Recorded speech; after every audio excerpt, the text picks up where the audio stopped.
Paris in the fall, the last months of the year and the end of the millennium. The city holds many memories for me, of cafes, of music, of love, and of death.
As I picked myself up, all I could hear was the ceaseless drone of traffic.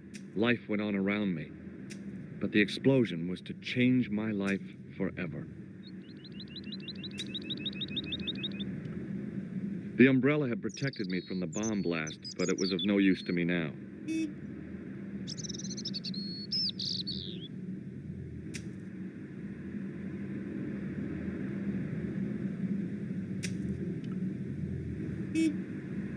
I contemplated crawling under the umbrella and pretending none of this had ever happened. The table had been overturned by the explosion.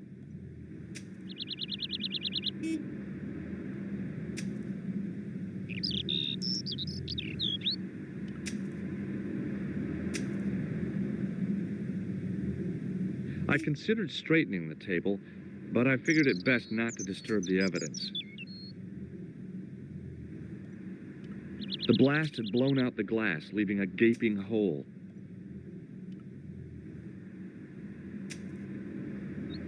I examined the jagged glass remaining in the window. It was broken, all right.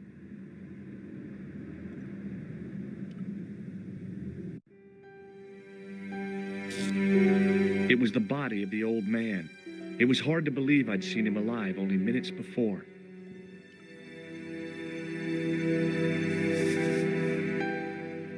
I tried not to meet his stare as I searched the dead man's pockets. No wallet, no papers, no credit cards. The guy's past was a blank page.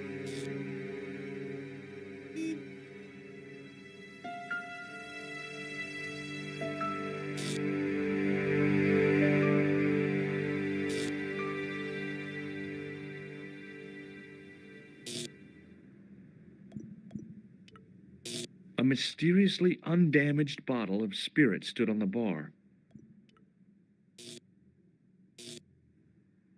I needed a stiff drink, but I hated the taste of brandy. The pretty young waitress was unconscious.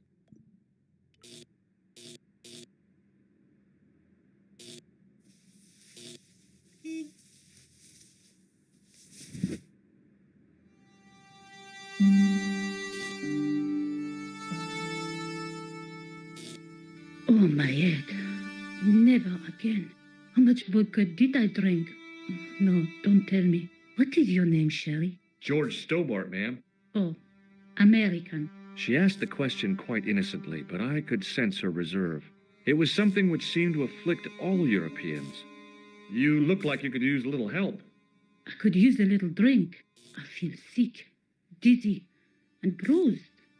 I don't even remember the party. Just relax and take it easy. You've been knocked out. You don't say. What happened? There's been an explosion. You should try not to move. Are you a doctor?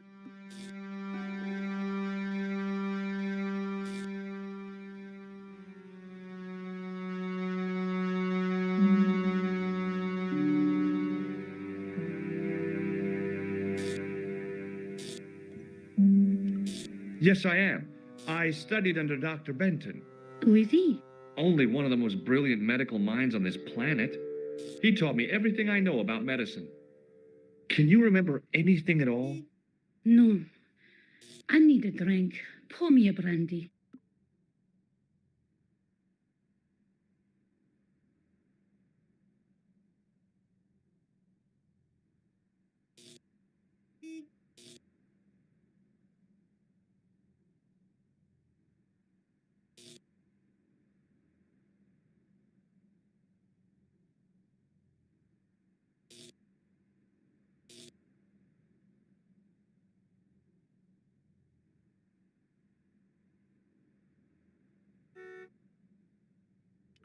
Is that straight or with ice?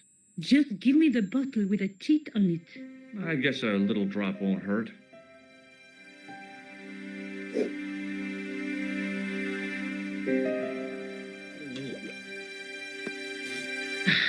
That's better. She knocked back the brandy as if it was water. I was glad I wasn't picking up the check. What about the old man? Is he dead?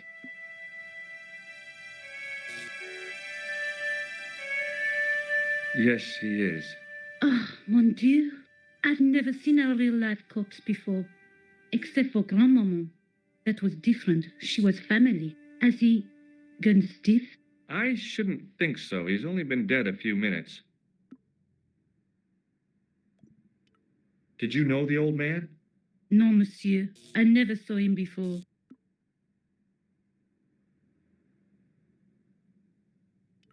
How did the old man behave? Well, agitated. He kept looking about him at the door, at his watch. As if he was waiting for someone? Yes, I suppose so. He was worried about something, that's for sure. If you ask me, he was having an affair. He had that look about him, like a guilty husband. Do you remember what happened when the clown entered? I remember that horrible tune he played all right. It was like a funeral dirge. I'd never liked accordion music either. Did the clown speak to the old man? No, he just laughed at him. Then he grabbed the old man's briefcase and ran out of the door. Did you see what the old man had in his briefcase? No, he didn't open it.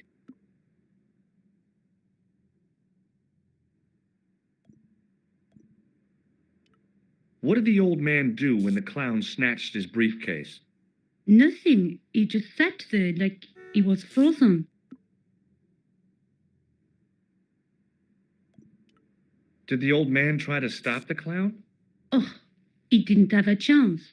The clown dropped his accordion and ran out of the door. That's it. That's all I can remember. Stay here, mademoiselle. I'm going to look around for evidence.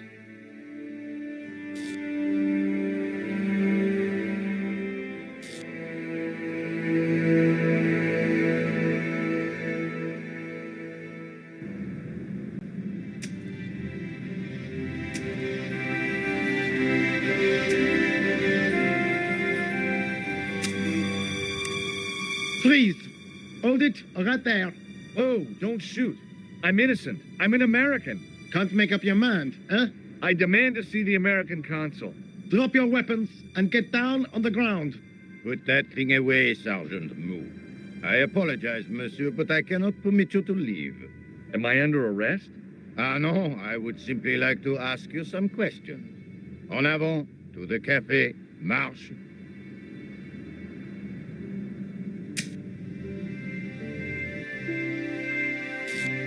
What a mess. This bombing is an outrage, is it not? Stop that, monsieur. Stop holding your breath at once. Has it occurred to you that he may be dead, Moo? Oui, monsieur, but I prefer to look on the bright side. Besides, I recall a case where the killer escaped by feigning death. However, in this case, the man is quite dead. Clearly, the killer knew of his presence and... How many times have I warned you about premature extrapolation? All we know is that he is dead. It seemed reasonable to assume... A great detective assumes nothing. Take Maigret, for instance. But he was a fictitious character, monsieur. Why, he was no more real than Poirot or Tintin. That's different, Moo. They were comedy Belgians. Anyway, it is unlikely that even you will learn much from talking to the dead. Examine the girl and take her statement, if you can.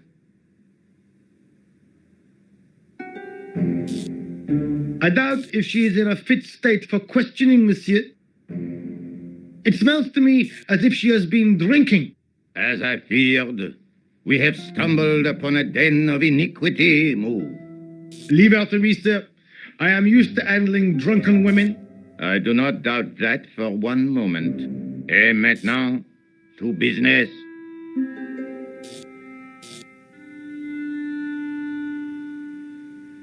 Your name, please? George Stobart. I'm from California. And what brings you to Paris, Monsieur Stobart? Travel. I'm touring Europe. You chose well. The city is most beautiful at this time of year, no? Yeah, I guess so, apart from the bomb blasts.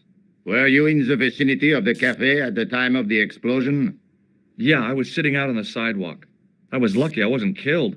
The inspector passed over my remark with no reaction. Did you see the deceased enter the cafe?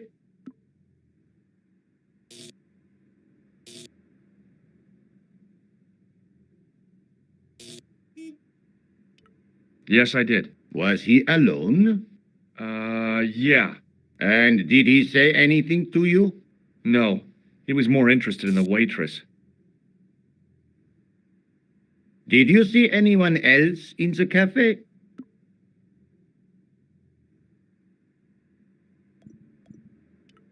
Yeah, there was a guy dressed as a clown. He was carrying an accordion. An accordion? Bon, the picture is forming in my mind, and it is not a pretty one. Is the girl all right, Moo? She'll live if she survives the hangover. She says the American claimed to be a doctor. He forced her to drink the brandy. I can explain everything. Can you, monsieur? Almost everything. Eh bien, I have heard enough. What do you mean? I am satisfied that you know nothing. You may leave. I hope this little incident does not spoil the rest of your vacation. What about my personal safety? Can't you at least give me some advice? What can I say? Stay alert and look out for suspicious characters. And don't cross the road until the little man shows green. Great advice. I honestly believe you are in no danger, monsieur. Should you remember anything of importance, please contact me. My card.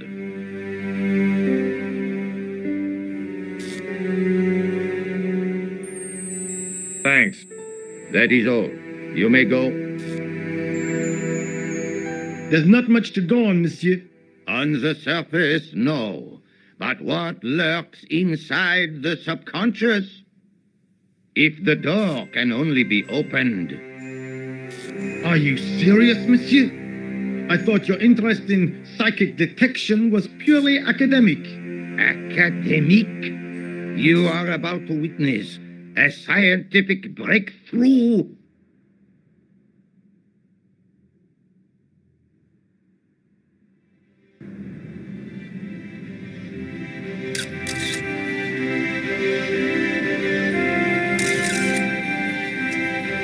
The girl presented a confident but sullen mask to the world, an expression more suited to the face of a delinquent youth. Excuse me, mademoiselle? Hi, my name's George Stobart. Oh, an American by the sound of it. Yeah, that's right, on holiday in Paris. Some holiday, huh? You were here when the bomb went off? Sure was. Sat right out front of the cafe. Did you notice a middle-aged man, maybe 60, with an hat and overcoat? I couldn't believe it. She hadn't even asked how I was feeling. Yeah, he went inside just before the bomb exploded. You weren't related to him, were you? Oh, no, nothing like that. I am Nicole Collard from La Liberté. What's that, some kind of nightclub? No, it is a newspaper. You're a reporter? I'm a freelance photojournalist. Say, you can interview me about the bombing. You know, an eyewitness account. Minutes after the outrage that shook the whole of Paris. You know, real-life drama, human interest, that kind of stuff. I'll just stick to the facts, thank you. Did you see who planted the bomb? I know it sounds crazy, but he was dressed like a clown. Oh, God. It's him again. Have you met the clown before? It's a long story. I have plenty of time. I don't. Who's the guy you were supposed to meet? His name was Planter. I didn't know him, but he called me last night. He said he had a story which would interest me. He asked me to meet him at the cafe. I guess I'll never know what he wanted to tell me. Not unless you have Rosso's gift for psychic interrogation. Why won't you tell me about this clown? Why do you want to get involved? Because he almost killed me. Isn't that reason enough? I guess so. Listen, I'll give you my phone number. You help me with my story, and I'll let you in on what I know. And let's get one thing straight right now. This is strictly business. Okay, it's a deal. I have to go develop these pictures. À bientôt, monsieur. Fine, I'll, see you soon.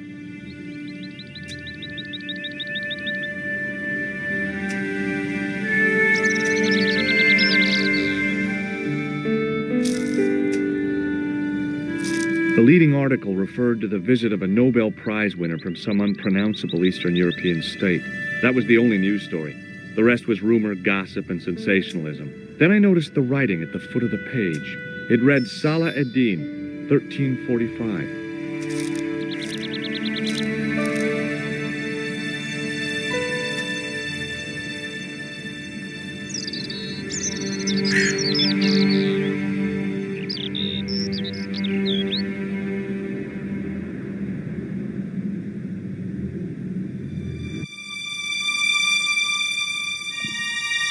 The window was protected by stout-looking iron bars.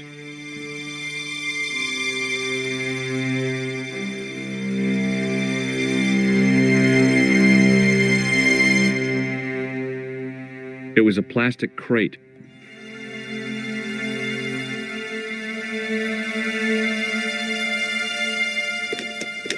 There was nothing of interest. It was a battered old trash can.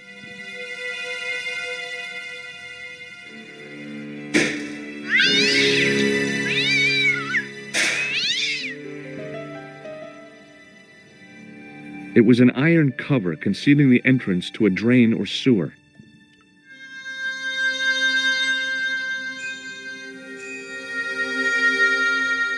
I tried to lift the cover with my fingers, but couldn't gain any leverage.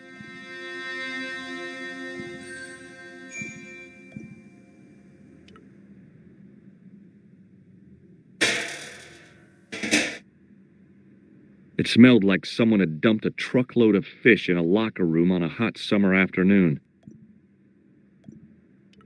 It was a stack of cardboard boxes which had once contained bottles of wine.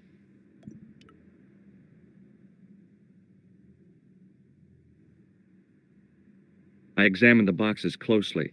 They were damp and smelly and decidedly empty.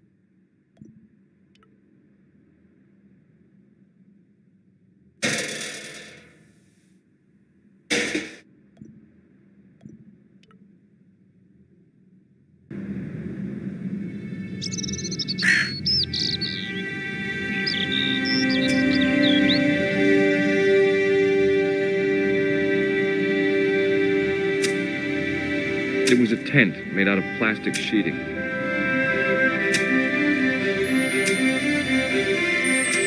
There was nothing inside the tent except a large toolbox.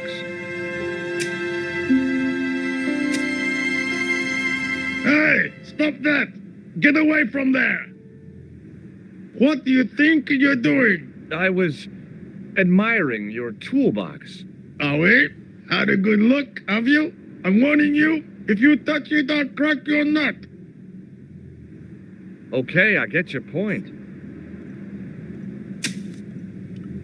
The muscular workman wore a morose expression, like a silent warning to leave him to get on with his job. Hey, you! I thought you'd been arrested. No, it was a misunderstanding. When he pulled that gun, gah! I thought that was it. Those automatics pack quite a punch, you know? He made a mistake. He thought I was a terrorist.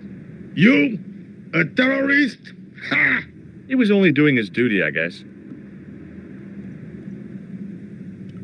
What's in the toolbox? What's in the toolbox? As if you didn't know. What's the big deal about tools, anyhow? They're cool. Tools are civilization. You don't say. That's right. Tools are what distinguish us from other animals. Who are you calling an animal? I've met your sort before. Looking down your nose at me because I'm working class, eh? I've a good mind to knock your block off. Did you see an old guy with a briefcase? Wait, silly old coot. Do you know what he said to me? Work fascinates me, he says. I could watch it all day. Quel bit. I could have knocked his block off. Did you recognize the old man? No. Should I have done? Was he a celebrity? No, but I guess he is now. His name was Plantow. Was? He's dead then? Yeah. That's too bad. Now I wish I hadn't called him what I did. If only I could turn back the clock. If only I'd been more tolerant. Regret and remorse are strange emotions. They really bring out the hammiest actors in people. Did you see a clown come by this way? A clown? Like in a circus? Yeah, with makeup and a big red nose. Huh! Those guys are funny, aren't they? Not in my experience. I love the circus, especially the horses. You haven't answered my question. Have you seen a clown? You think I've got time to watch everyone who passes by? Some of us have to work for a living. Look, I know you're busy, but surely you'd have noticed a clown. I told you already. I didn't see a thing. He was wearing multicolored baggy trousers and makeup. He'd be a poor sort of clown if he didn't. Listen, I have to find that clown. He's a killer. Say, who are you anyhow? A cop? No, of course not. I mean, do I look like a cop? No, but you act like one, sticking your nose in where it's not wanted. How do you know this guy's a killer? Did you see him in action? Didn't you hear the explosion? The cafe was blown up. The clown killed the old man? That's right. Blew him up with a bomb concealed in his squeeze box. Merde. But why did he go to the bother of dressing up like a clown? Who can unravel the tangled logic of a killer's mind? I guess it's some deep-seated psychological need. Or just plain showmanship. Would you like to read my newspaper? I haven't got time to read that. Can't you see I'm busy? You could read it on your lunch break. 10 minutes is all I get. And if my boss had his way, I wouldn't get that. He'd have me on a drip, so I didn't have to stop to eat. Oh, take the newspaper and quit complaining.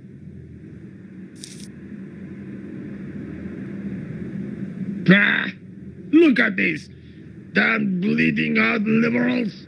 Tja, save the dolphins, catch them and eat them, I say. All that fuss over a bunch of fish. Nah, that's more like it. Look at the size of those. Like champagne bottle corks, no? Ah, what's this? Saladin running in the Prix de l'Arc de Triomphe. It's a racehorse? A horse? A legend. Bucephalus reborn, mon ami. Like a streak of lightning she is.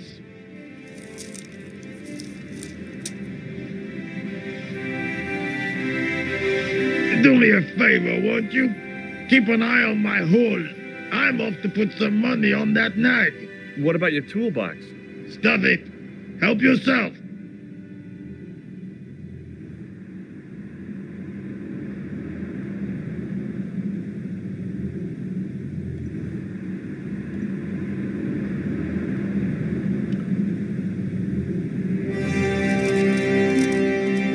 I'd found just what I wanted, a tool for lifting manhole covers.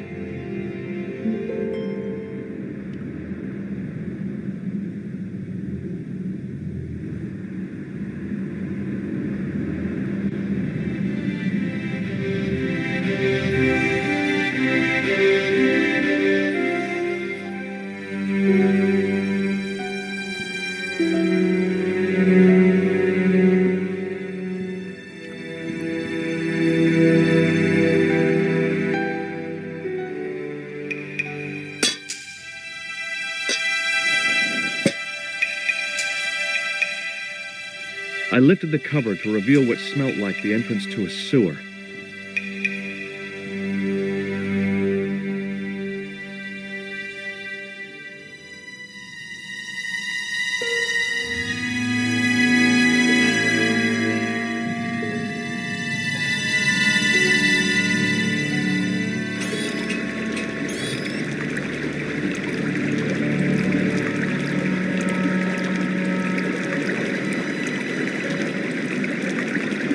It was a shiny red plastic ball sat incongruously on the slippery green slime floor. As I picked up the plastic ball, I realized it was intended to be worn. It was the clown's red nose.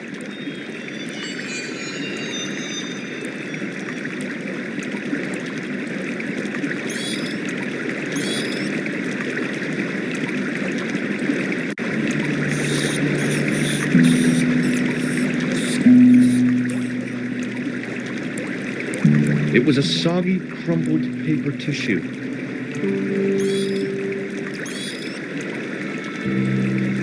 I scooped up the sodden tissue.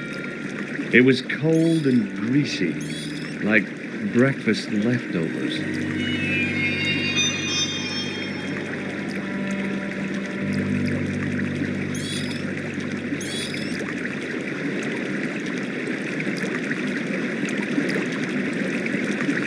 The railing was put there for a simple reason, to stop people getting past.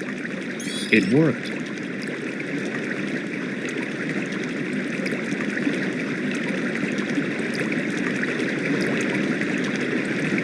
It was a small scrap of cloth caught on the rusting spike. I took hold of the scrap of material and unsnagged it from the spike.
Hold it right there, you sewer rat. I knew you'd come back. And now I've got you. What are you talking about?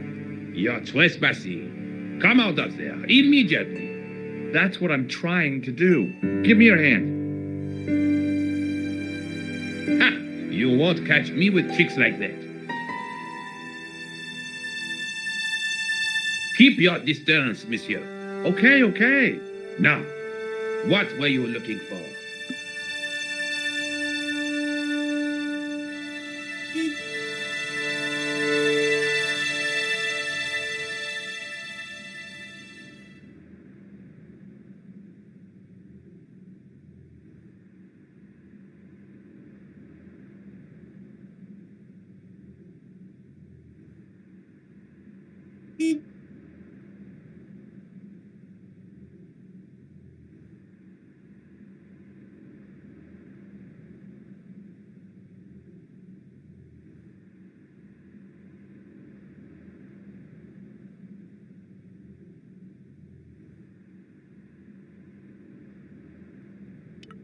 A telephone. I need to make an urgent call. There is no telephone here. I want to know what you were doing in the sewer. Didn't you hear the explosion? In the sewer? A deadly cocktail of combustible gases and chemicals, most likely. No, at the cafe. A deadly cocktail of accordion music and villainy. Most definitely. What? The cafe? Blown up? Mon Dieu, that is awful. Did you say accordion music? Yeah, that fiend had no mercy. He was disguised as a clown. By the time the bomb went off, he'd run to the sewer and made his escape. Ah, mon Dieu. Then, the man I chased, do you think that man and the clown are one and the same? Well, yes, it had crossed my mind. Ah, that still does not explain what you were doing down the sewer. For all I know, you are in league with him. Oh, no, I'm just a tourist. Haha, most tourists are content with the Eiffel Tower, the Louvre, or the Pigalle. I didn't realize my waste pipes were such an attraction.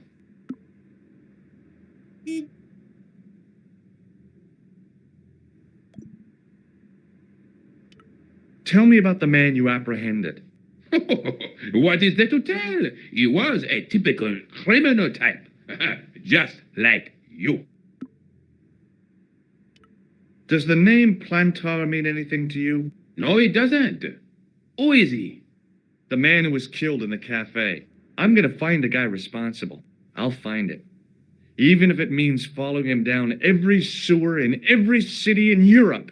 Ah, you need some sensible boots. You won't get far in those stupid sneakers. Do you know the waitress at the cafe? Oh, hey, she isn't hurt, is she? No, she's fine. Oh, thank heavens. A poor girl like her isn't safe with the likes of you roaming the streets. Can't you understand? I'm not a gangster. I'm an American tourist. Ah, that's what you say.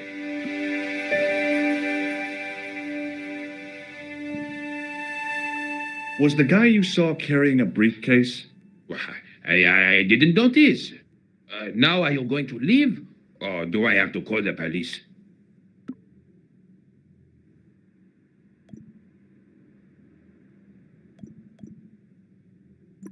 Perhaps you'd like to take a look at my card?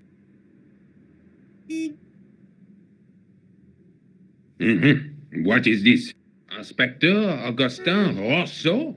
What does that say? Hominoid Division? A homicide. I think the ink's smudged.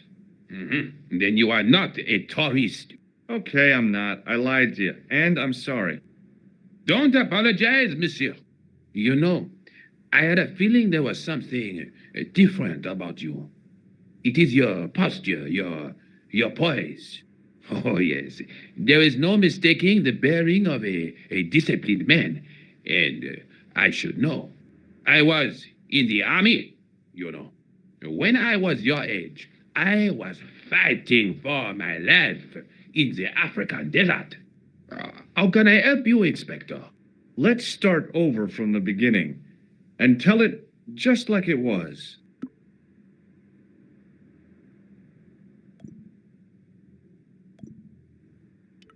Tell me about the man you apprehended. He was a mean one, monsieur. He grabbed me in an arm lock. His face suddenly next to mine. His grip was like iron, but he did not know what he was up against. Oh no, he made a big mistake when he took on one of the desert hyenas. Yes, I get the picture. Does the name Plantar mean anything to you? No, it doesn't. Do you know the waitress at the cafe? So you don't want to hear about my experiences in the desert? I fought to make this country what it is today. I'm sure you did, but I'm a little short of time.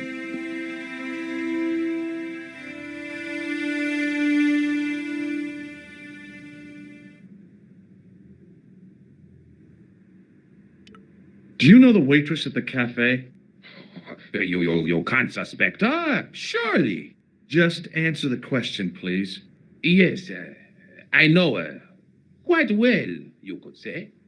She came to work at the cafe 7 months ago. I look forward all week to the relief she gives me when she visits. Really? So you'd miss her if she wasn't there? Oh, mais oui! Who else would I find to cut my toenails?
Was the guy you saw carrying a briefcase?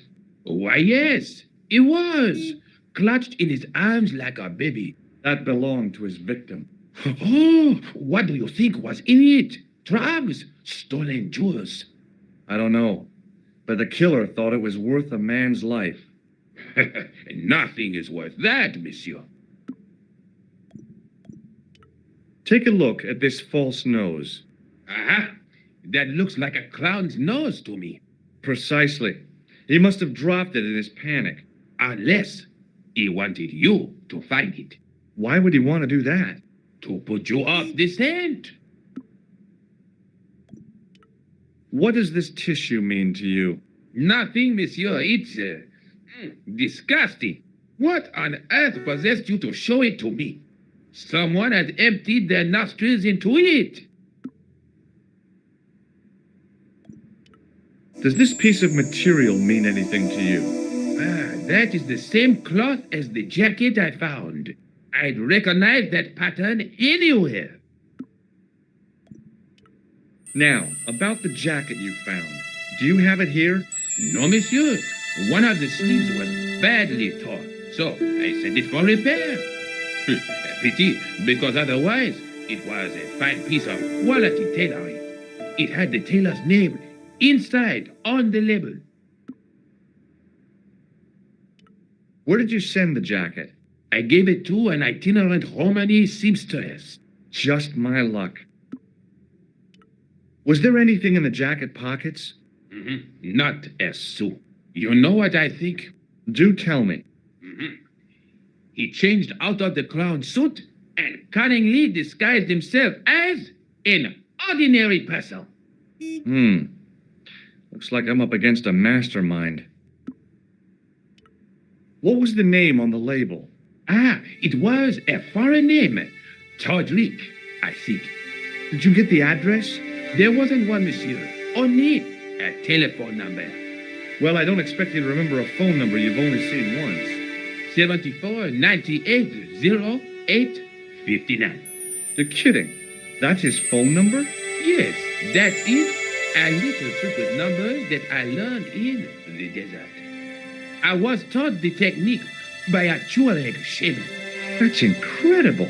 It comes in handy at the supermarket checkout. Do I get a reward? Honesty, monsieur, is its own reward. Then I'm glad I do not rely on honesty to pay the bills. I have to be going.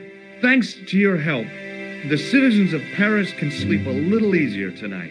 Raymond, I was only doing my duty, monsieur. Good luck, Inspector. I hope you catch that killer soon. I'll let you out.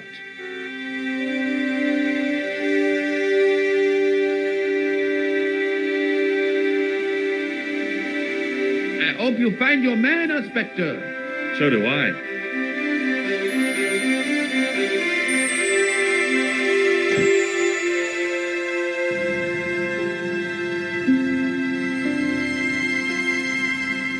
It was a huge and weighty-looking engineer's telephone.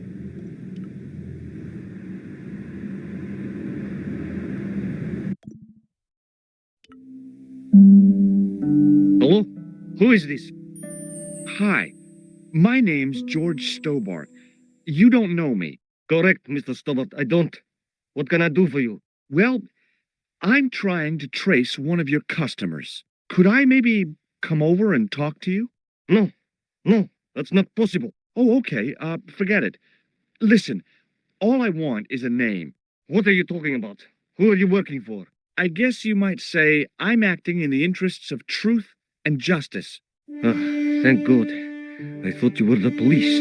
There are innocent lives at stake, Mr. Todrick. Lives that you could save. You're collecting for charity, yes? No, I'm not. All I want from you is information. Go on. I'm listening. Do you know a guy called Plantar? No, I never heard of him.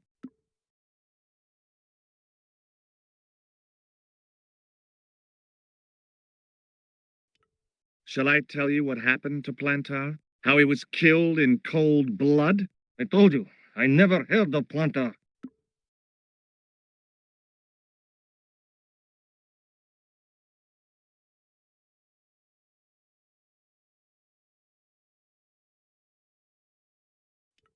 I expect Plantar's a family man, don't you? In their little apartment, Madame Plantar is cooking the supper, listening for the familiar sound of her husband's key in the door.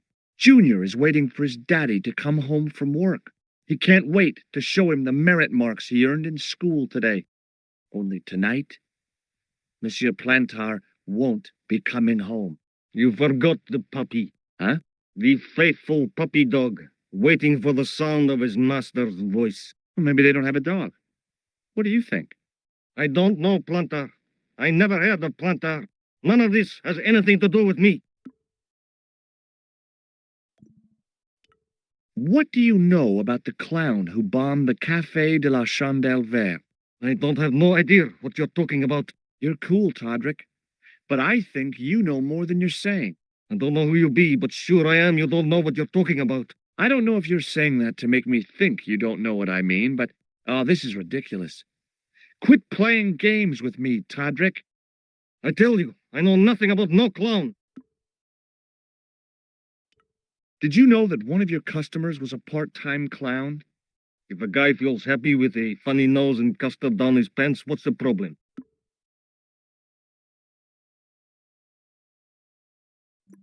Thanks for nothing, Todrick.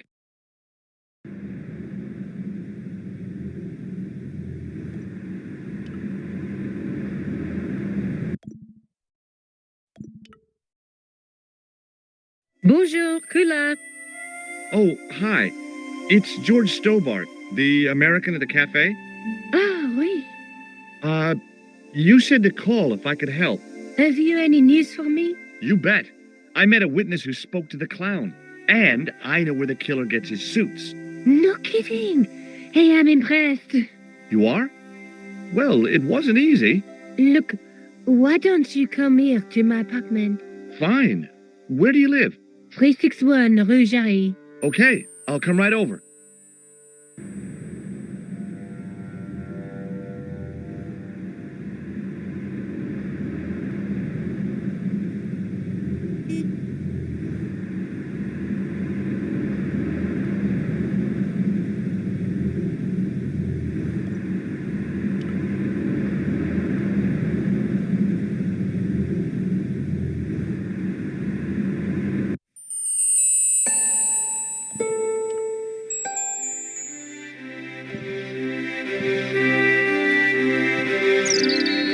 The shop window featured a display of gowns and women's stuff.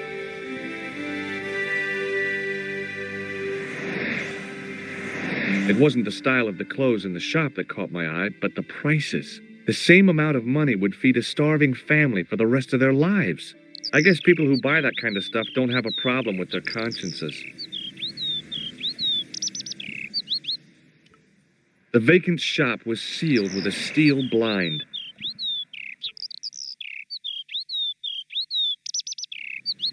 There was no way of lifting the securely locked blind. The woman was doing something with a pair of needles that couldn't be described as knitting.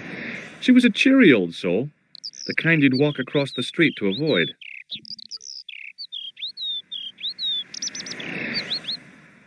Oh, hi. Bonjour, monsieur. Would you like me to foretell your future? No thanks. I'm very good, and it only takes a minute. Thanks all the same, but I'm not superstitious. Besides, if it only takes a minute, that's not much of a future to look forward to.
Are the flowers for sale?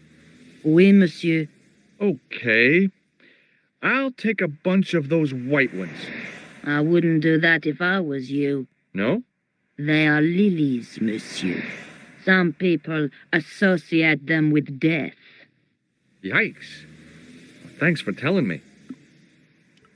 What other flowers do you have? Dahlias? What do they signify? Insecurity. I don't want to give her the wrong idea about me. What about the tall yellow ones? Those are iris, the flame of passion. And the little yellow ones? Sensuality. Well, they're no use to me. I want to make an impression, not jump down her throat.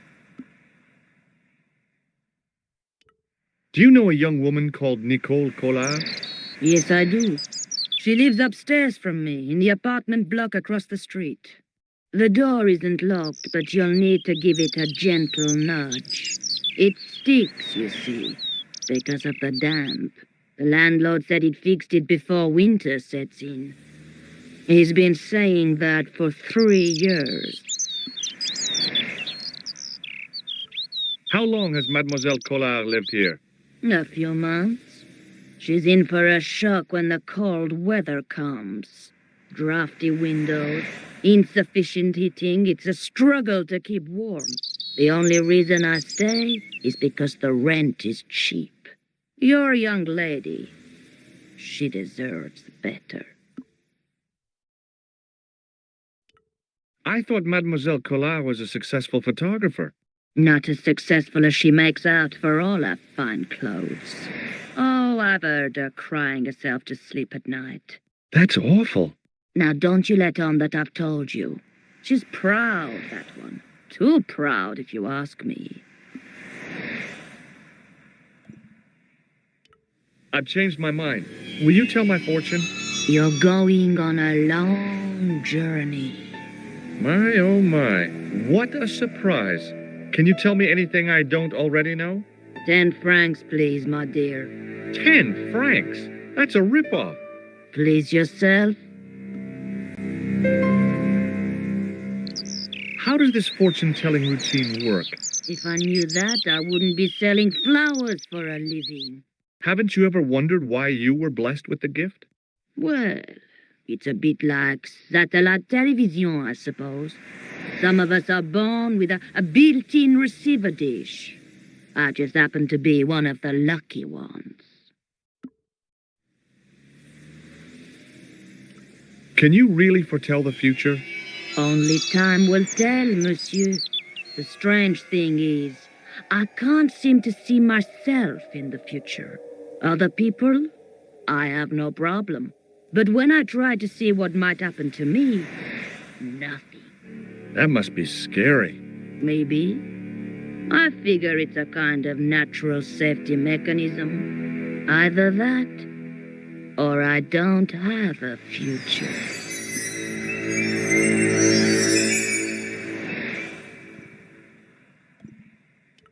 Do you recognize this nose? No, monsieur.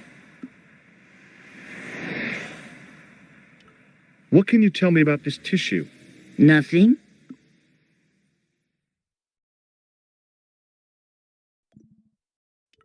What can you tell me about this material?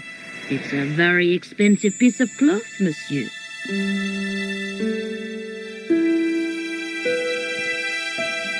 See you later.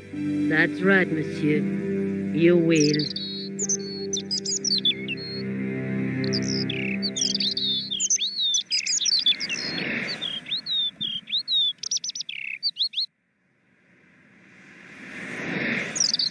The door was shabby and in need of a coat of paint. I couldn't imagine the Collard woman living here. Remembering the flower seller's advice, I pushed the door gently just above the lock.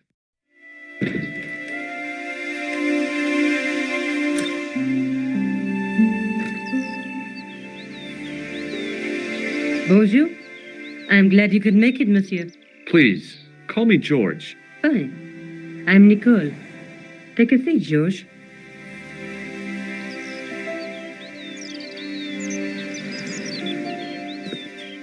Eh bien? And what have you been up to? I've been exploring the sewers beneath the cafe. I thought I could smell something bad. The clown used the sewer to escape and to change out of his costume. I guess he was in a hurry. He left his jacket behind. And? I got his tailor's phone number. You had better luck than I did. Luck, she said. Luck!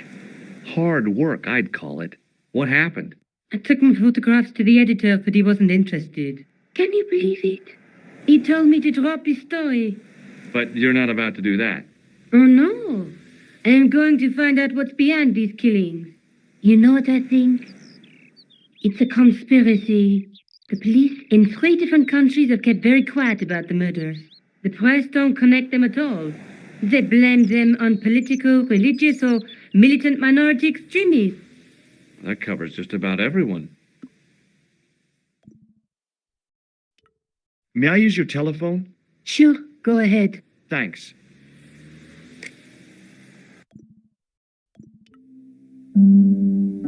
Hello? Who is this? Mr. Todrick? Oh, it's you again. What now?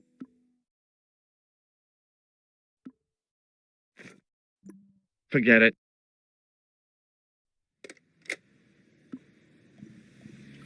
How did Plantar get your name? For the newspaper, La Liberté, I'd written an article linking 2 unsolved murders, one in Italy and the other in Japan. The cases were remarkably similar. A wealthy victim, no apparent motive, and a costume killer. Plantar said he could supply me with more information. Somehow, the clown must have known about our appointment. Tell me more about the clown's previous victims. The first was Arno Bellotta, the millionaire pharmaceutical baron. He made his money from amphetamines in the post-war slimming and diet boom. Imagine it. Millions of housewives literally speeding their butts off. Was he killed for his money? No. He had no living relatives, and his fortune went to the orphanage where he grew up. The only witness in the case was his Filipino au pair. She swears he was led to his death by a snowman.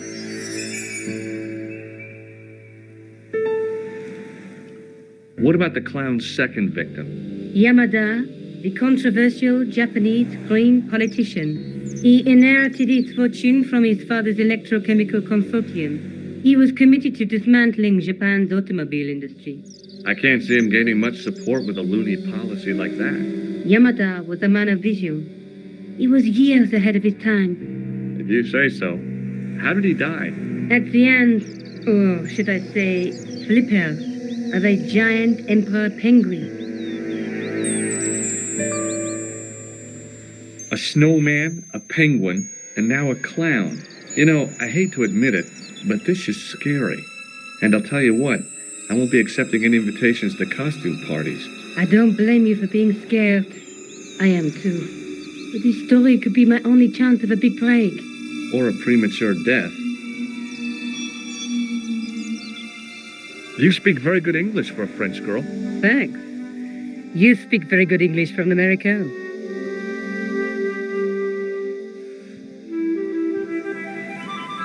I found this false nose in the sewer. Hey, what's this inside it? The contents of someone's nose? Don't be cross, George. It says La Risée du Monde. Masks and costumes. It's a costume shop near the Gare Saint-Lazare. I'll check it out. Maybe the owner remembers who hired the clown costume. Why don't you put it on, George? No way am I wearing this. I'd look really stupid. Besides, you might have had a cold.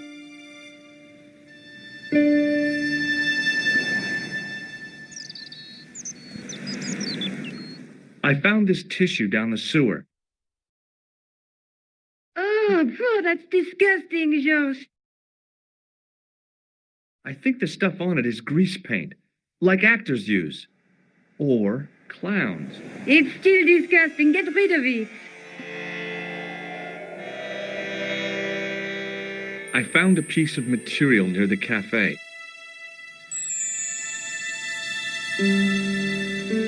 When I showed it to the concierge, he recognized it right away. It's very distinctive, all right. Just wait until you see this. I developed the film I shot at the cafe. Here, George, it's an enlargement I made. Look what that guy's wearing. Checkered pants. The same material as I found in the sewer. That's right. This guy shouldn't be difficult to find. Oh no? Take a close look at his left cheek. A scar. In the shape of a horseshoe. Oh, a crescent moon.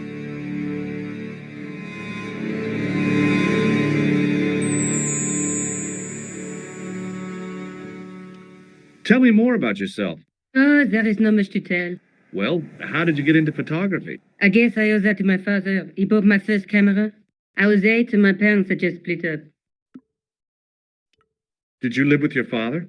Yes, my mother went off with her new boyfriend. I don't mind. Papa was all I needed. 4 years later, he died in a plane crash. I'm sorry.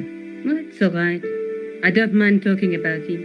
He was more like an older brother, really, always joking and laughing. Papa always wanted I should study art. That's why I went to college. Did you learn about photography at college? Oh, God, no. I couldn't afford the materials. We were billed for everything we used, paint, canvas, paper. Most of my year turned to minimalism. It was cheaper. I used to go poaching in the park for squirrel hair. The only time I wasn't hungry was the term I did printing. I used to eat the potatoes. You're making fun of me, aren't you? Oh, no. Do you have a boyfriend? That's none of your business. How come you enlarged this photograph of me? Because I noticed the guy behind you, of course. Do you want this photograph back? No, you keep it. I can always make another print.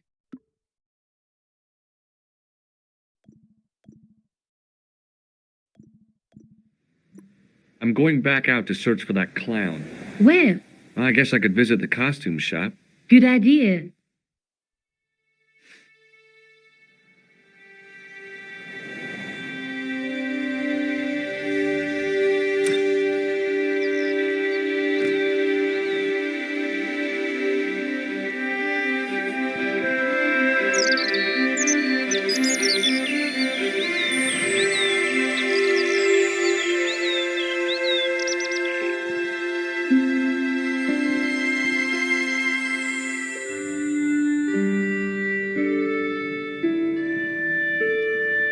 She reminded me of a girl I dated back in high school. Come to think of it, the dummy had more personality. As I was about to touch the dummy, I realized it had the same color eyes as Nico. The strange thing was, I hadn't realized I'd noticed the color of Nico's eyes. The dummy wore a traditional Puro costume. At least, I guess it was a dummy. I gave the dummy Puro a tentative prod, but it didn't move.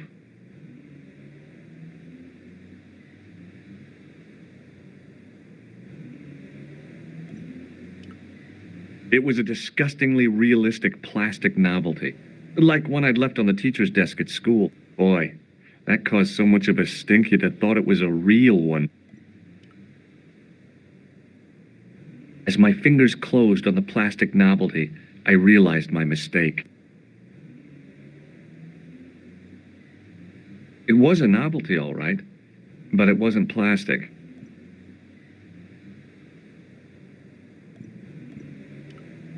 It was an antique phonograph, the kind you have to wind by hand.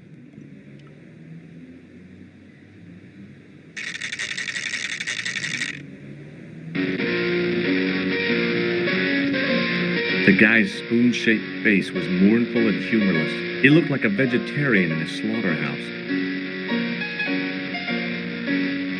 Excuse me. Bonjour, monsieur. Please, come in. Welcome. Leave the mundane world behind, for in these four walls, fantasy is king. I don't want a costume. Didn't you ever dress up when you were a child? Not that I remember. Incredible. You'll be telling me next that you never shared your elder sister's lingerie. I don't have a sister, and I think I'd look pretty silly in a brassiere. I just need some information. Of course. How can I help you? Have you heard of a man named Plantile? I do not recall anyone of that name. I'm looking for a man who hired a clown costume from you. Oui, monsieur. I do not see how I can help. Don't you keep a record of costumes that you've rented out? Of course, monsieur, but... Well, then I'd like to check your records. Give me the names of everyone who's rented a clown suit. impossible. There are too many. The clown I'm looking for is a cold-blooded killer. Give me his name, and I'll see he's brought to justice. I'd help you if I could, but you can't expect me to remember all my customers. You see, the clown costume is our most popular line, monsieur. On average, we hire out more than 30 clown suits a week. You'll have to give me more to go by. A description, perhaps? How come clowns are so popular? I think it has something to do with their unpredictable nature. Personally, I think clowns should be banned, along with mimes. Oh, come now. Who doesn't love clowns? Me, for one. Do you want this red nose back? Not after it's been worn, thank you. Does this dirty tissue mean anything to you? Let me smell that.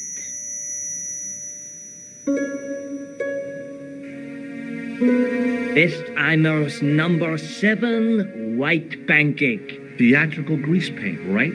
Oui, monsieur. La crème de la crème of Thespian accoutrement. Have you sold any of it recently? Yes, 2 cans. Do you recognize this man? Ah oui, he was here this morning. He chose 2 costumes, Bozo the clown and Seamus the pixie. A pixie? Very smart. Green silk with a taffeta lining. He gave me his name as Monsieur Card. Are you sure this is the same man who hired the clown suit? Certainement, Monsieur Card. Are you sure this is the same man who hired the clown suit? Certainement, Monsieur Card.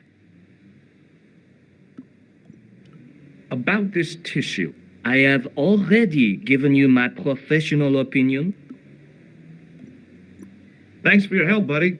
My pleasure, monsieur. Allow me to shake you by the hand. Huh? Well, okay.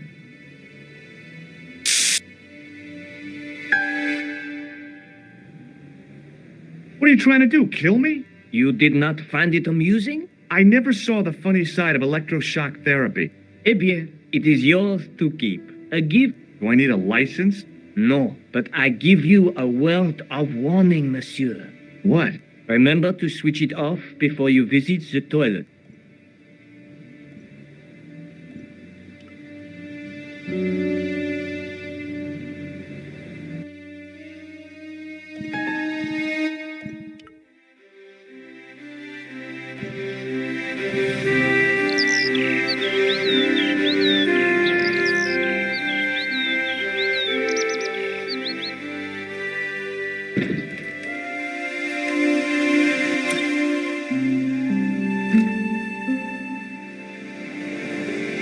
Salut, George. What news?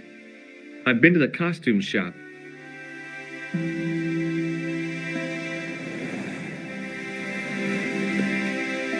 Yeah, I like it. What are you supposed to be? I didn't hire a costume. These are my clothes, and you know it. Did you ask about the clown? Yeah. He used the name Khan. He hired 2 costumes, the clown and a pixie. Then we're one jump ahead of him. How do you make that out? He probably plans to use the pixie suit next time he kills. Oh, God, don't let it be me. I don't deserve to die at the hands of a pixie. Don't be silly, George. That won't happen. Oh, no? No, because every time you see a pixie, you're going to run like hell. What are you doing to help trace the killer clown? Research, George. Yeah? You have a copy of the clown's yearbook? I have a telephone and lots of contacts. Oh, Well, did you find anything useful? Not yet. I'm employing my first and most useful weapon. What's that? Patience. Oh, I've heard of that. Isn't it a substitute for decisive thinking?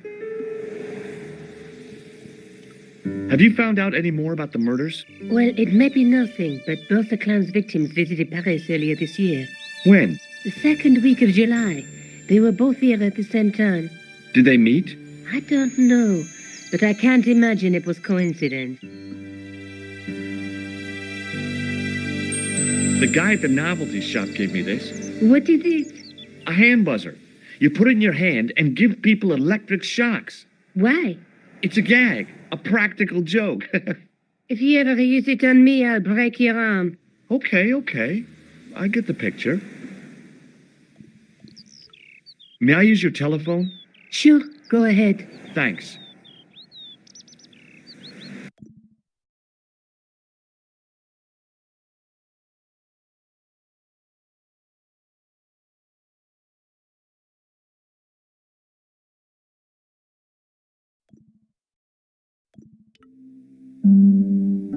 Hello? Who is this? It's George Stobart again. What now? The man I'm looking for is called Khan. He bought a suit from you, remember? Mr. Khan. Yes, I remember him. Yes, I delivered the suit to his hotel. The Hotel Ubu. I don't remember the room number. It was upstairs. The second room on the right-hand side of the corridor. Thanks, Todrick. That's all I wanted to know. Now I've got you, Mr. Clown. Now we're getting somewhere. Do you know the Hotel Ubu? The Ubu? Yes, I do. That's where the clown stayed. Good work, George.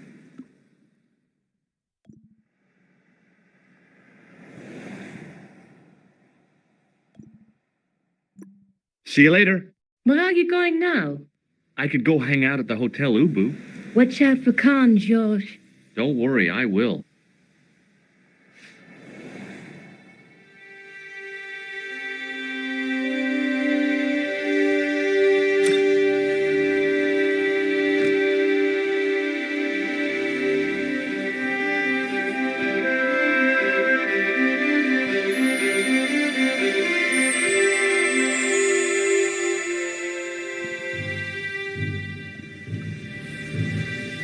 The guy looked just like a weasel. Excuse me.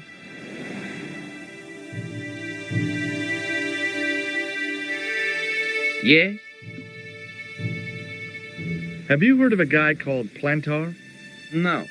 That name means nothing to me. I'm looking for a clown. Are you trying to be funny? No, I really am looking for a clown. There are no clowns here except you. Do you know a man by the name of Khan? No, I don't. It's very important I get to see him, and I told you. I don't know it. do you recognize the guy in this photograph? No, I never saw it. Forget it.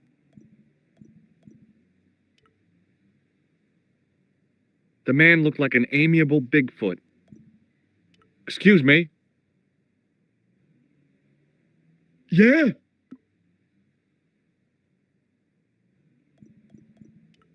Do you happen to know a guy named Khan?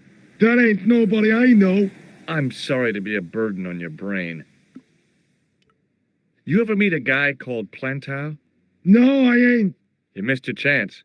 If you're quick, you'll catch him at the coroner's.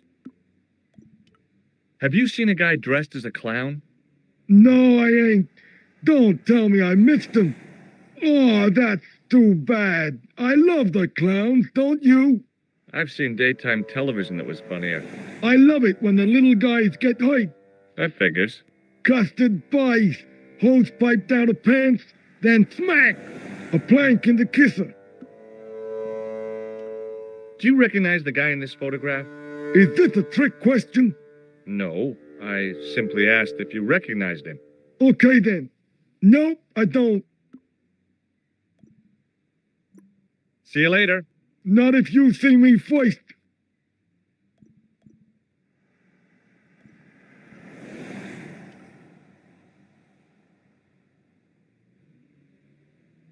The sign listed the price of rooms, and boy, were they expensive. The killer must have been earning a fat wad to pay for accommodation like this.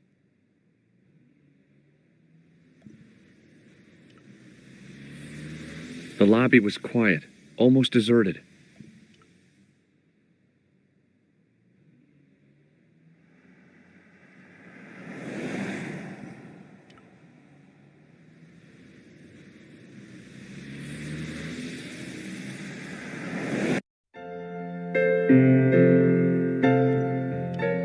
The figure of a sexless youth was frozen in mid-skip with a silly grin on its stone lips. It was a magnificent old Steinway piano. I figured the lady at the keys wouldn't appreciate a duet with a musical illiterate like me. The woman was obviously English. She had all the qualities of Boadicea, Elizabeth I, and Margaret Thatcher rolled into one. It wasn't a pretty sight. Hi there, ma'am. Well, hello. What can I do for you? I'm looking for a man. You disappoint me, my dear. For one foolish moment, I thought. But never mind. Aren't you going to tell me your name? George Stobart, ma'am. How sweet! I once had a stable boy called George. I am Lady Piermont. The common reaction is to kneel and stutter, but it's not obligatory. A real lady? I mean, you're an honest-to-God aristocrat? Oh, I don't know about that. Few of my ancestors are honest, not even to God. I can trace my family back to the Normans, but don't let that intimidate you, George. Beneath that impressive pedigree, I'm just flesh and blood. The blood may be blue, but the flesh is the plump beef of old England, so to speak. You appear distracted, George. Is there any way I can help you? I'm looking for a murderer. Good heavens! You're a private detective. That's correct, ma'am. What's the term you Americans use? It's on the tip of my tongue. I believe what you're thinking of is Dick. Precisely. Have you come across a man who calls himself Khan? I am familiar with only one person named Khan. Genghis Khan, the legendary Mongol barbarian chieftain? No, darling. Kevin. Kevin Khan? I never heard of him. I'd be most surprised if you had, darling. He's a pharmacist in Hemel Hempstead. Organizes fundraising for the Rotarians. Lovely man. Does he have a scar on his cheek? I really wouldn't know, sweetie. Did you know there's a gangster out front? What makes you think he's a gangster? The Italian suit and the bulge in his pocket? I know plenty of men with Italian suits and bulges in their pockets. That doesn't necessarily make them gangsters. Are you here in Paris on vacation? No, darling, I'm on holiday. I needed to get away after Algy's funeral. I didn't realize you were mourning the loss of a loved one. I'm not. He was my husband. I'm sorry to hear about your husband's death. You wouldn't be if you knew him, my dear. It gave me the opportunity to take a well-deserved holiday. Daphne suggested a change of scenery. Paris, she said. The wild romance is just what you need to take your mind off the inquest. Well, the closest I came to romance was being wooed by a drunken Breton chef. I must say I was disappointed with his coq au vin. Not at all what I was expecting.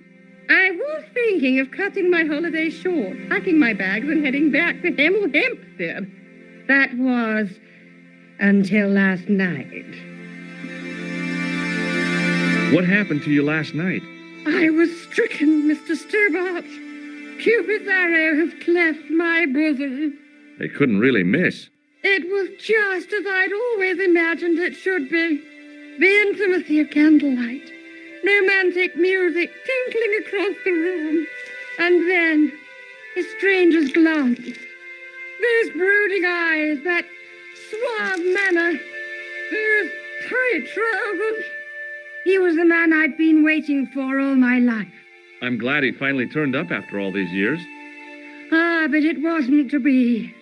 He was merely toying with my affections.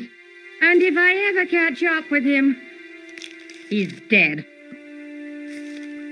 Who was the guy who led you on? His name is Merlin.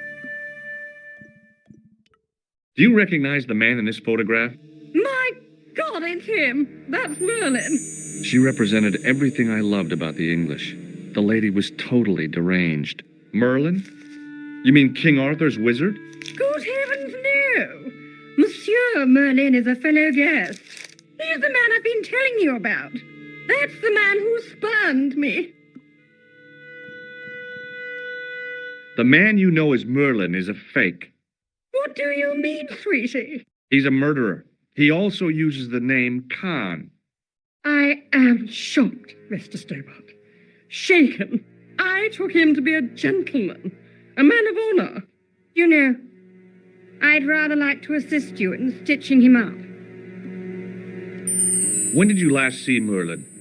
It was no more than an hour ago. He came downstairs and spoke to that clerk chappie. Something passed hands. I couldn't see what exactly. A briefcase? No, smaller than that. A bundle of papers, perhaps. The clerk put it in the hotel safe and Merlin went out. Are you sure you saw Merlin putting documents in the safe? Yes, darling, positive. I wonder what they were. Obviously something of great importance.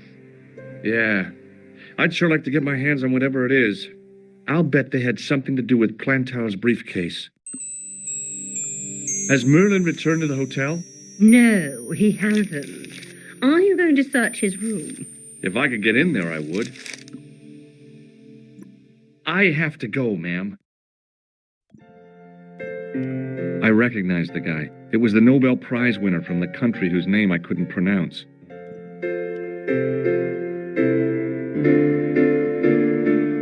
Excuse me, didn't I see your picture in the news? You're that Nobel Prize winner from some unpronounceable Eastern European state. Yes, that is me, in person. I don't want to worry you, but have you had any threats on your life? You know, mysterious phone calls, letters made up of headlines cut from the newspaper. I don't know what you're talking about.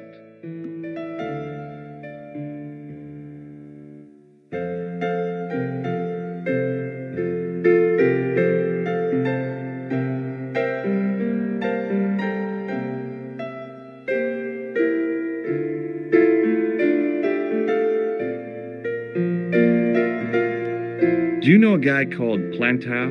I don't know anybody in Paris. Oh, well, this guy's dead anyhow. Why do you ask me about dead men?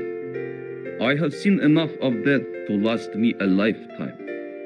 I'm, sure you have. Have you seen a clown? I beg your pardon? The clown. A guy in funny pants. Have you seen him? My pants are from England. Marks and Spencer. They are a pleasure and a comfort to wear, with much support. I'm real glad to hear that. You know, it's good to know you Nobel Prize winners are human too. In my country, the people make do with string and egg cartoons. For pants? For everything. Oppression is the mother of ingenuity. Do you recognize this man? He calls himself Khan. Yes, I know this man. Why do you carry his photograph? I'm a private detective. This is a photo of Khan, right? That is just one of the names by which he is known. What's your interest in Khan? He is an enemy of my people. You know he's a killer. Of course, amongst other things. Would you help me investigate Khan? That is not possible. My instructions are to observe. I cannot jeopardize my position as an honored guest of this country's government. Thanks for your help. Goodbye.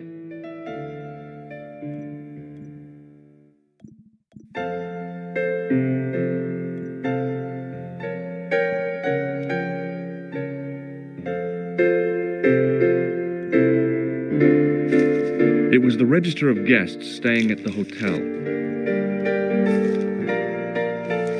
There was no one registered under the name of Khan. If the killer was staying here, he'd used a different pseudonym. The clerk wore a disdainful expression, like he'd been born with it.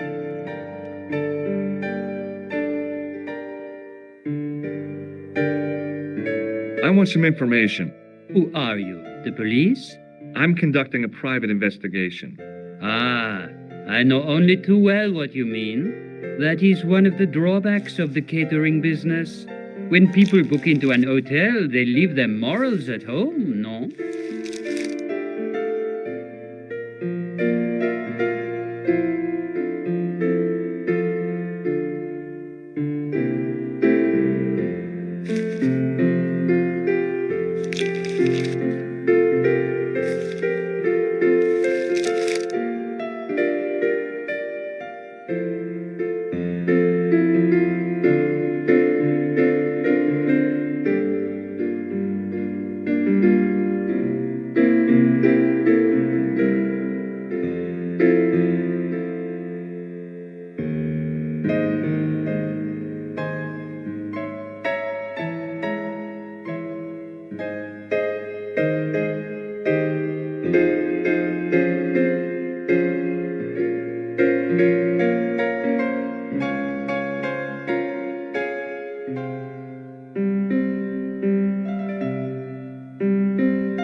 I'd like to retrieve something from your safe. Ah, oui, monsieur. May I see some form of identification? Like what? A driving license, perhaps? I don't drive. Your passport? I don't have it with me. I could show you my operation scar. I'm sorry, monsieur. I must have some form of unique ID. You won't find a more unique ID than my scar. I'm sorry. I must insist on a more traditional identification. Rats. Do you know a man named Plantar? No, monsieur. I'm looking for a man who dresses like a clown. This is a highly respectable hotel, monsieur. There are no clowns here. If you say so. Do you recognize the man in this photograph? Yes, monsieur. That man is one of our guests. What name? I cannot tell you that. Can you tell me which room the man in the photograph has taken? Oh, no, monsieur. That information is confidential. Thanks for your help, buddy.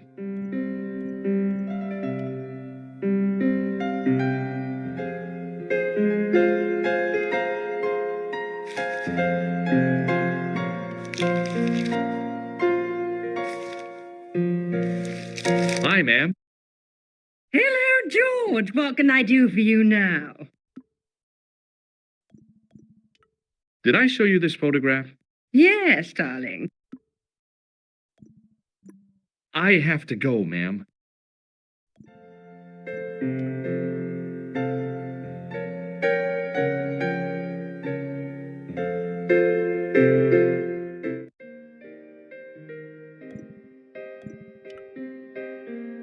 The sign on the door read 21.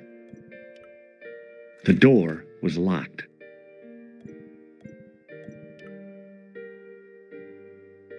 The sign on the door read 22. If the tailor's description was correct, this was the killer's room. The sign on the door read 22. If the tailor's description was correct, this was the killer's room. The door was locked.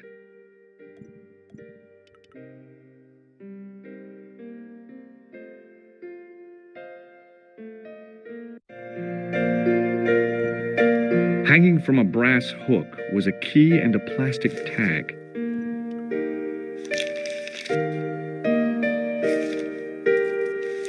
Excusez-moi, monsieur. What? You are trying to steal that key, no? No way.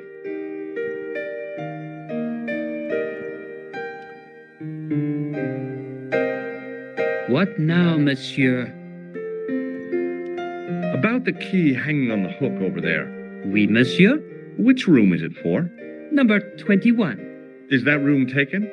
No. The guests checked out this morning. I'd like to check into room 21. That is not possible. How come? You said it was vacant.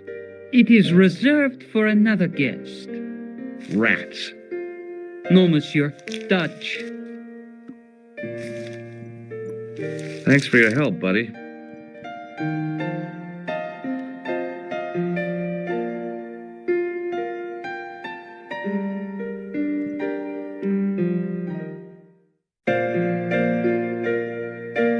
Hi, ma'am. Hello, George. What can I do for you now? Would you distract the clerk while I borrow a key? Are you asking me to aid you in a criminal act, darling? Oh, no. It's the key to an empty room. And why, may I ask, do you wish to gain access to an empty room? Do you plan to squat? No, ma'am. Scouts on up? I was never in the Boy Scouts, ma'am. Oh, you should have been. What were your parents thinking of? It's a fine way for a boy to get licked into shape. Now tell me, why do you want to get into that room? It's next to the room the killer is using. Ah, so you plan to eavesdrop on Merlin? I was hoping there might be a connecting door. I shouldn't think my feminine charms would be much use in this case, but a good dose of English arrogance might do the trick.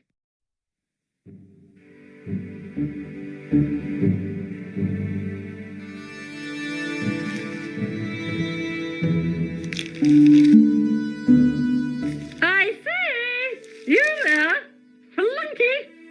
Oui, madame. Listen carefully. You do understand English, don't you? But of course, madame. Good. I wish to deposit some jewelry for safekeeping. I understand. Are you quite certain? Oh, bien sûr, madame.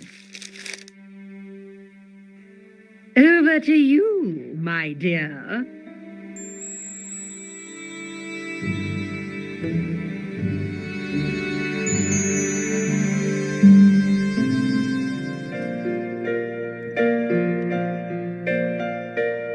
There was no one registered under the name of Khan, but the name in the book for room 22 was Merlin.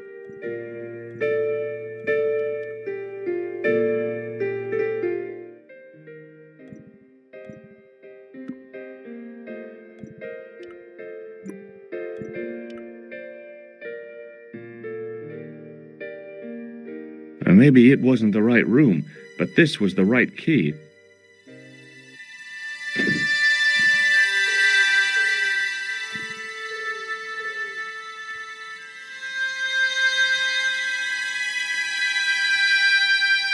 There was nothing in the wardrobe apart from a vague, lingering smell of camphor. It was a massive mahogany wardrobe.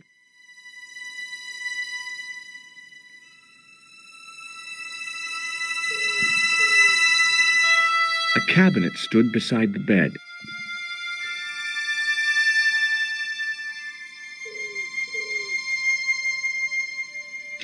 The cabinet was empty, but it smelt of onions. No kidding, it really did.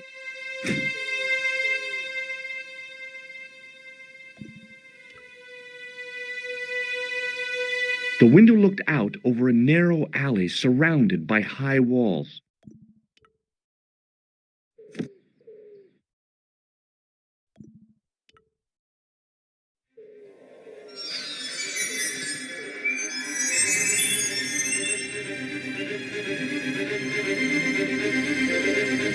The cobbles of the alleyway looked very distant and very hard. If I wanted my shins sticking out of my shoulders, I could have jumped. Mama Stobart didn't raise no suicidal fools, though.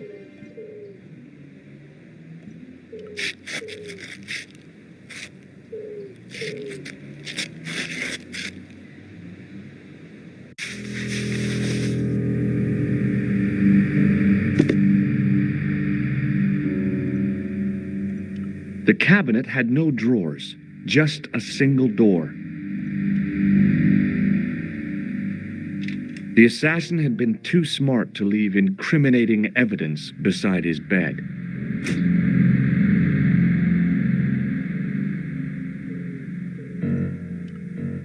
The bed was several times larger than the narrow cot I'd been given at the place I was staying.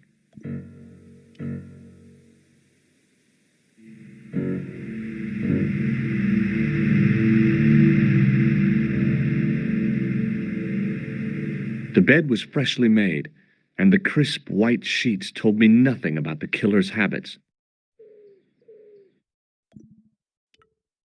It was the battered leather briefcase I'd seen Plantar carrying just before he died. I searched the interior of the briefcase, but as I'd half expected, it was empty.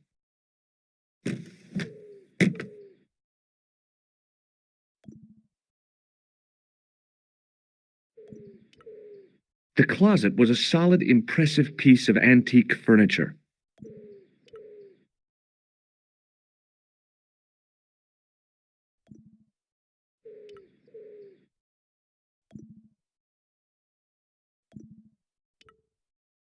The door led back into the hall, idiot.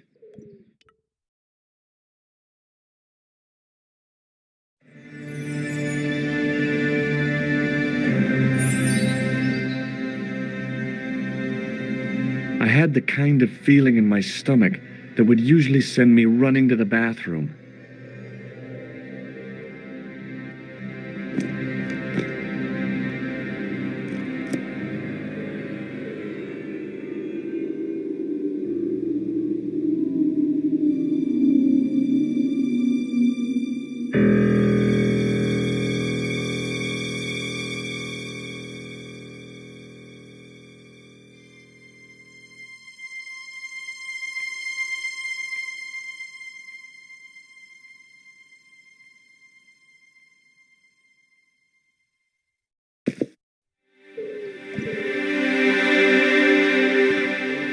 The pants matched the jacket which the killer had lost in Paris.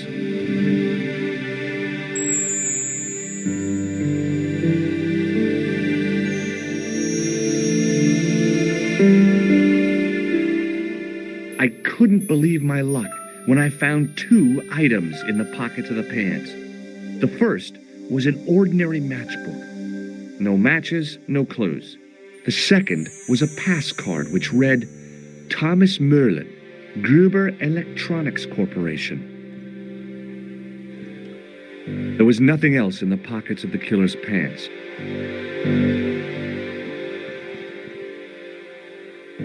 The matchbook bore a pattern of swirling color and the words, Club Alamut.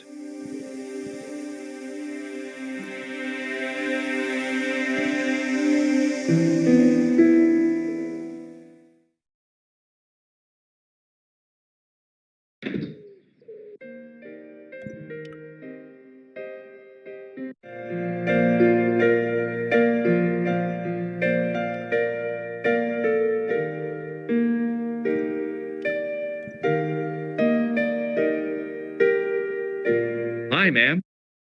Hello, George. What can I do for you now? I got the key. Thanks for your help, ma'am. I found this matchbook in Merlin's bedroom. It came from the Club Alamut. It might be useful to find out if that club is in Paris, George.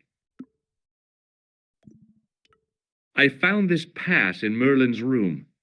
So, that deceitful little man is passing himself off as an electrician, is he? Uh-huh. This guy probably has a million faces.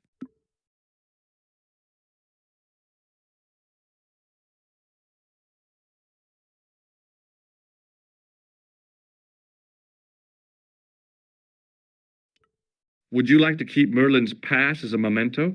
No, darling. My broken heart is reminder enough.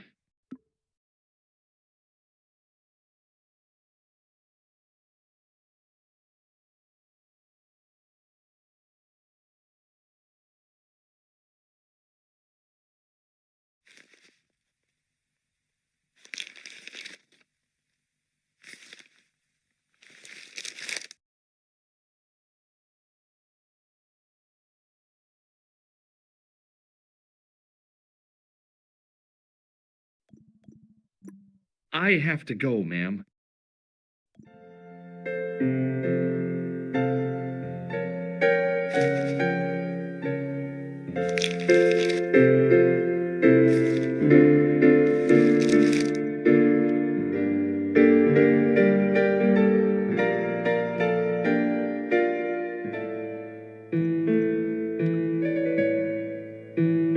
What now, monsieur?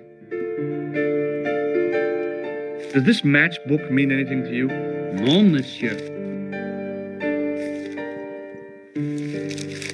Does this pass mean anything to you? That is Monsieur Merlin's property. That's right. Merlin the murderer. I want to see what he's left in your safe. Impossible. I cannot betray his confidence, no matter what you say he's done. You're making a big mistake. Maybe. I can live with that.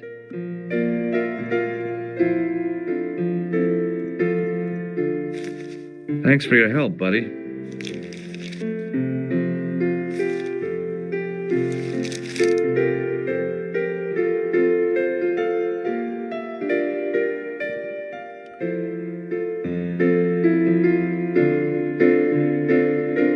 Hi, ma'am. Hello, George. What can I do for you now?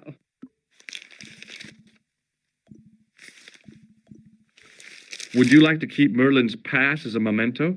No, darling. My broken heart is reminder enough. I showed the pass to the clerk, hoping he'd give me Merlin's papers, but he wouldn't buy it. He's too scared. I'll give him something to be scared of. Follow me, George.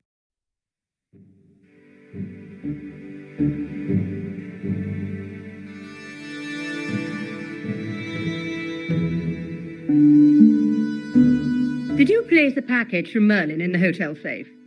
I did, madame. And did my friend here show you Merlin's identification? Indeed he did, but What's the problem? he isn't Merlin. A mere academic detail. Give him the package.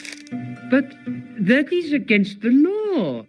I happen to be a justice of the peace, you silly man. I am the law. If he tries anything, shoot him, George. My pleasure, Lady Piermont. One moment, please.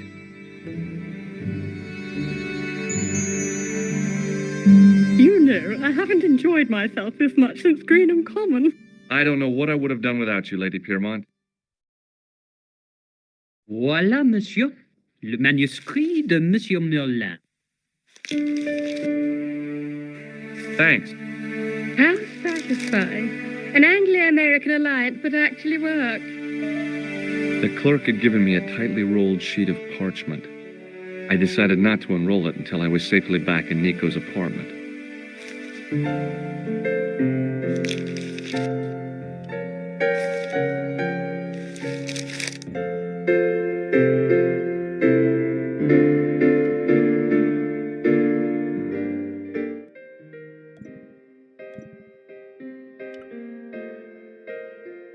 The door was locked.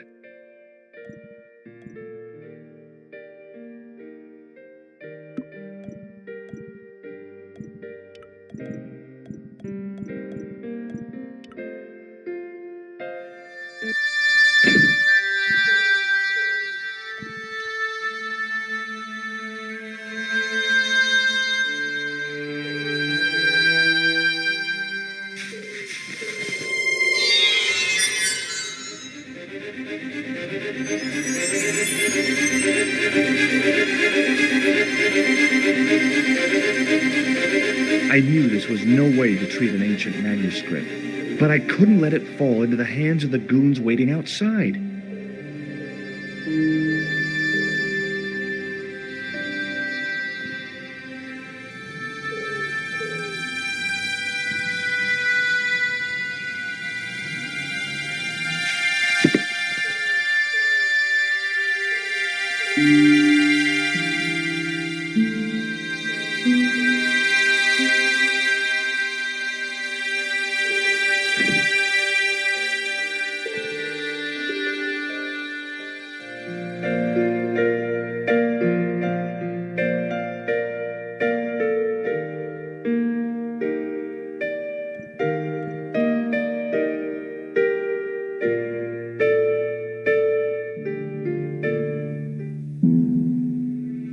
Just a minute, monsieur. What's your problem? No problem, if you cooperate. What do you want? Just a routine security check, nothing to worry yourself about. Oh, well, all right. Search him, Flap. You bet. Hey, knock it off. Get off, you big ape. Nothing, Guido. Zilch.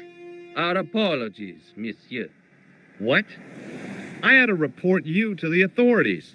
Round here, we are the authorities. You want I should break his arms? No. Let him go, Flap.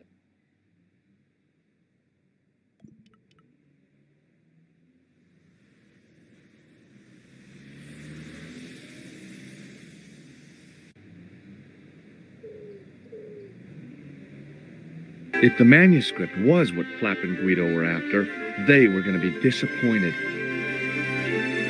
I couldn't wait to get back to Nico's apartment and check it out.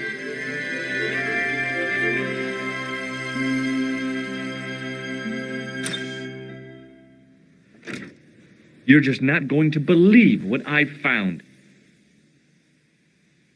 It's not another part of the clown's costume, is it?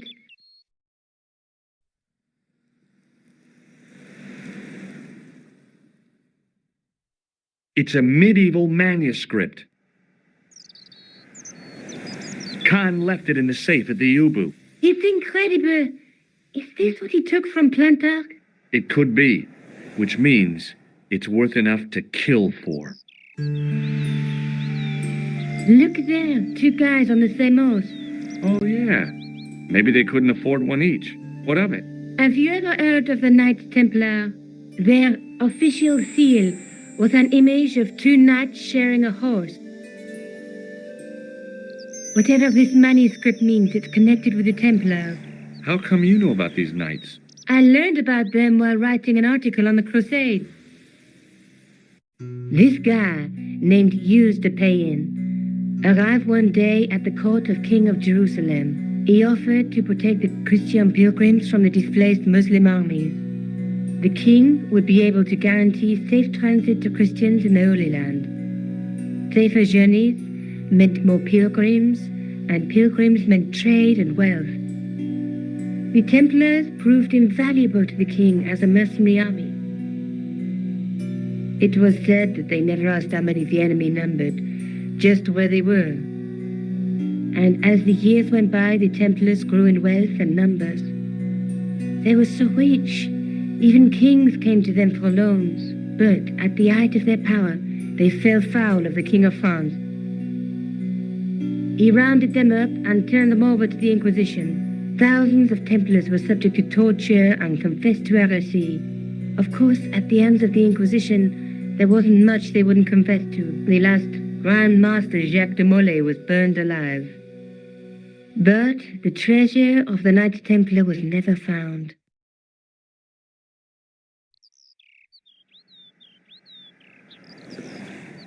Jeez. So the treasure is hidden, waiting to be discovered? If there ever was a treasure, it's been lost for 600 years. Anyway, we're supposed to be investigating a serial killer, not a medieval treasure trove. But maybe that's what the clown and his accomplices are after. Maybe this manuscript is the key. You'd better leave it here for safekeeping. Think about it, Josh. One guy's already died for it, as you said yourself. Besides, that parchment is fragile. Okay, I'm convinced. You keep hold of it.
Let's take another look at the manuscript. Let's face it, we need help, George. Someone who knows about these things. Who do you suggest? Indiana Jones? I know a guy who specializes in medieval studies. His name is Lobino. Huh. Some stuffy old fossil who gets horny over ancient relics, I suppose. Far from it. Andre isn't the stereotypical professor you have in mind. Where can I find this Lobino guy? At the Krohn Museum. I'll give you the address. There's a woman looking at her reflection in a mirror, but the reflection has 3 hideous faces. She reminds me of the Wicked Queen in Snow White. She was the one who said, "Mirror, mirror on the wall," wasn't she? She made me cry so much when I was a kid. Mom carried me out of the movie theater. She didn't frighten me in the least. Like I said, I was only a kid. I didn't like the crocodile in Peter Pan either. A knight with a crystal ball. Now, there's something written on the scroll beside the knight. Yes, but it's written in Latin. Per disciplinam mea lux videbis. By my teachings, you will see the light. You speak Latin? Where did you learn a trick like that? A trick? I studied law, okay? I can read Latin. My, you're touchy. Tell me that again. Through my teachings, you will be enlightened. There's a guy working on a loom. He's weaving a carpet or a tapestry. Or a duvet cover. It's a clue to a place, I reckon. Somewhere famed for weaving and ships. Where folk live in barrels? It beats copper boxes. There's a guy with a sword and a bull. The only mythological bull I know of is the Minotaur, but he was only half bull. I don't think I'd like to be half a bull, even if it was the bottom half. What's that object between them? It looks like a gem on top of a tripod.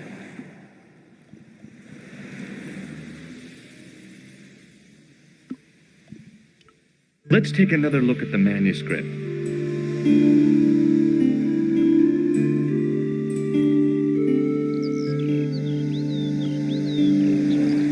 I found this matchbook in the killer's hotel room. It's from the Club Alamut.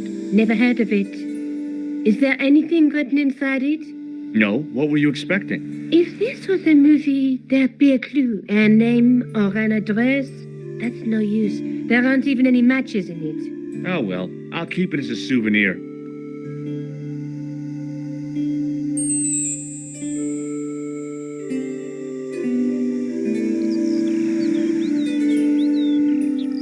I found this in the killer's room. What is it, a credit card? ID, Thomas Merlin, of the Gruber Electronics Corporation. Never heard of him or the company.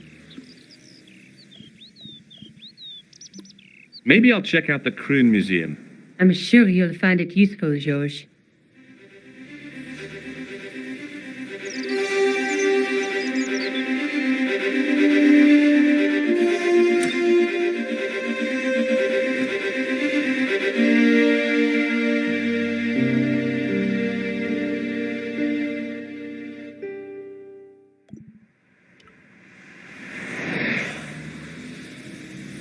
Oh, hi. Hello, my handsome friend. Does this matchbook mean anything to you? No, but I can tell you one thing. There's no such place as the Club Alamut in Paris. Can you tell me anything about this security pass? I can tell it doesn't belong to you. How come? Give me some credit. If you're an electrician, I'll eat my antirrhinums. You're a remarkably talented lady. See you later. That's right, monsieur. You will.